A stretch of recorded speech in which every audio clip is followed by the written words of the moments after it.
pour la troisième édition de ce salon de l'occasion, il y a des offres très intéressantes parce que même ces entreprises sont conscientes que le pouvoir d'achat du Marocain s'est détérioré et donc il faut l'accompagner. Il faut que le budget soit conforme à ses moyens. C'est très important. Et les sociétés de financement aussi qui sont là, ils ont conçu des offres spéciales pour encourager le citoyen à accéder à une voiture et donc à la mobilité. Cette troisième édition déjà, elle a connu une évolution par rapport à l'édition de l'année dernière. Ça veut dire que nous sommes à une superficie qui fait le double de l'année dernière. On est passé de 5 000 à 10 000 mètres carrés. Le nombre d'exposants l'année dernière était pratiquement de 15. Cette année, on est un peu plus, avec plus de 20 exposants. Et en termes de visiteurs, l'année dernière, on a atteint 10 000 cette année. On table sur 20 jusqu'à 25 000 visiteurs. Pourquoi?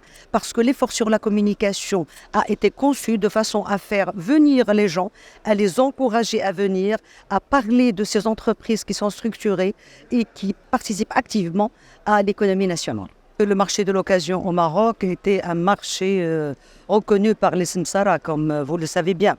C'est vrai que depuis 2010, ce marché a commencé à se structurer grâce aux importateurs qui vendaient du neuf. Mais la remarque la plus importante, c'est les statistiques que nous avons eues à partir de 2019. Les ventes de voitures d'occasion était de 400 000 unités vendues. En 2023, ce chiffre est passé à 700 000 voitures vendues, c'est-à-dire plus que 70% d'augmentation. Ça veut dire que le marché se développe. Ça veut dire aussi que le marché se structure. Preuve en est, c'est qu'aujourd'hui, il y a au moins 7 entreprises qui sont structurées et qui sont spécialisées dans la vente d'occasion au Maroc.